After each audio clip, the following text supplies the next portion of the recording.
¿Qué entienden ustedes por habitualidad o por hacer algo habitualmente? De acuerdo con la Real Academia de la Lengua Española, habitual es algo que se hace, padece o posee con continuación o por hábito.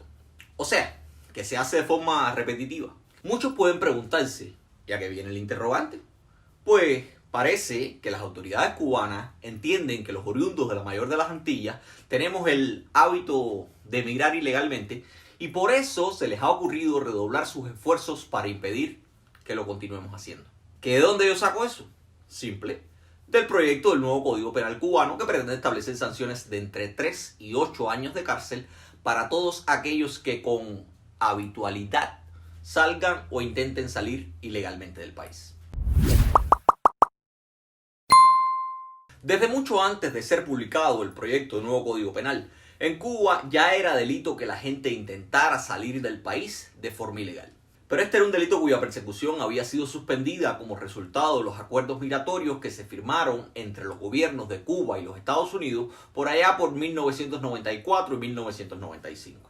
¿Qué acuerdos fueron esos y por qué las autoridades cubanas teóricamente suspendieron la aplicación o la persecución del delito de salir ilegal del país? Te lo cuento en un momento. En el verano de 1994, luego de una ola de protestas populares que se concentró fundamentalmente en la capital del país, Fidel Castro decidió, como había hecho en otras oportunidades, utilizar la emigración como un mecanismo para liberar las tensiones políticas al interior de la isla. Por eso en ese verano, anunció la apertura de las costas cubanas para todo el que quisiera emigrar de forma ilegal a los Estados Unidos. Y se produjo entonces lo que se ha dado a conocer en la historia cubana como la crisis de los balseros. En apenas unos meses, en el año 1994, 35,000 personas salieron de Cuba. Luego de esa crisis, las autoridades cubanas y norteamericanas se sentaron a negociar y arribaron a acuerdos dentro de los que destacaban que los americanos emitirían 20,000 visas anuales a los cubanos y que las autoridades cubanas evitarían o estarían obligadas a recibir a todos los cubanos que fueran devueltos desde los Estados Unidos luego de ser rescatados en el mar o simplemente deportados y no podrían tomar ninguna represalia en su contra. A pesar de esos acuerdos migratorios y de ser un atentado directo contra el derecho humano a emigrar, el delito de salida ilegal del territorio nacional nunca fue derogado. Ciertamente las autoridades cubanas evitaron juzgar por salida ilegal a los balseros que eran devueltos desde los Estados Unidos y también a las personas que eran detenidas en el país o en aguas territoriales intentando salir ilegalmente de Cuba. Pero el hecho de que se suspendiera la judicialización de las personas que pretendían o salían ilegalmente del país no necesariamente implicaba que las autoridades cubanas dejaran de tomar medidas con quienes eran detenidos por ellos intentando emigrar ilegalmente. Durante mucho tiempo los balseros cubanos detenidos por las autoridades eran multados utilizando contravenciones como por ejemplo la construcción ilegal de embarcaciones sin la autorización de la autoridad portuaria o simplemente utilizando la fórmula reconocida en el artículo 8.3 del Código Penal que permite a la Fiscalía y al Ministerio del Interior aplicar multas administrativas a quienes cometan delitos que como la salida ilegal no rebasen los 3 años de privación de libertad. Pero entonces, como diría Bugs Bunny, ¿qué de nuevo, viejo? lo nuevo, mis queridos amigos y amigas, es que nunca antes alguien que hubiese sido detenido en reiteradas ocasiones intentando salir ilegalmente del país había enfrentado la posibilidad de pasar hasta 8 años en la cárcel. El uso de un término indefinido como habitualidad en el nuevo Código Penal así lo permite. Nótese en ese sentido que el nuevo código no dice que podrán ser condenados a penas de entre 3 y 8 años los que hubiesen sido sancionados con anterioridad por el delito de salida ilegal o los que sean reincidentes específicos. No lo dice porque para cumplir con los acuerdos migratorios, hace mucho tiempo, como ya les expliqué, el gobierno cubano no juzga a nadie por salir ilegalmente del país. Pero ahora el Estado cubano deja claro que todo el que no renuncie a salir ilegalmente del país y haga de eso una conducta habitual podrá ser tratado como un criminal peligroso y con independencia de cualquier acuerdo migratorio que pueda haber firmado con los Estados Unidos, recibirá una sanción penal. El pronunciamiento del nuevo código se produce además en un momento sensible, toda vez que las autoridades cubanas han denunciado el incumplimiento de los acuerdos migratorios por parte de las autoridades norteamericanas.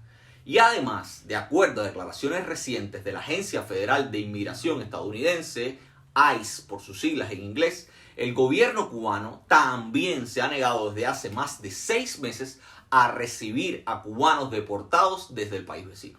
Todo este escenario se complica ante la crisis migratoria que estamos viviendo los cubanos hoy.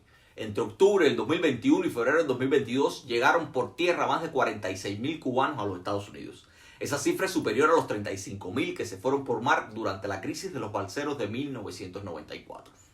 Pero aunque el flujo migratorio ha tomado el camino de los volcanes nicaragüenses, también hay otros que, como en 1994, no dudan en lanzarse al mar en chalupa o hasta en una tabla de surf con una vela. La Guardia Costera Norteamericana interceptó en los primeros 5 meses del año fiscal 2022 a 1.067 cubanos, mientras que en el mismo periodo del año fiscal anterior habían sido solo 838. La mayoría de los cubanos llegados por la frontera con México han sido admitidos en Estados Unidos, contrario a lo que sucede con los llegados por mar, que en su mayoría son deportados. A esos deportados y a los que insisten en abandonar un país en medio de una profunda crisis va dirigido el mensaje del nuevo Código Penal. Un mensaje que parece responder a las inquietudes que desde mediados del 2021 Carlos Fernández de Cosío, entonces director general de Asuntos de Estados Unidos del Ministerio de Asuntos Exteriores de Cuba, anunciaba. En aquel momento el diplomático afirmó que Estados Unidos y Cuba no se habían reunido para discutir la migración en casi 3 años y que las dificultades que tenía Cuba en aquel entonces, imagínense las de ahora, no las había enfrentado en más de una década. También aseguró que esas dificultades eran motivadas por la política norteamericana, donde si no, y eran la receta perfecta para una migración descontrolada a través del océano.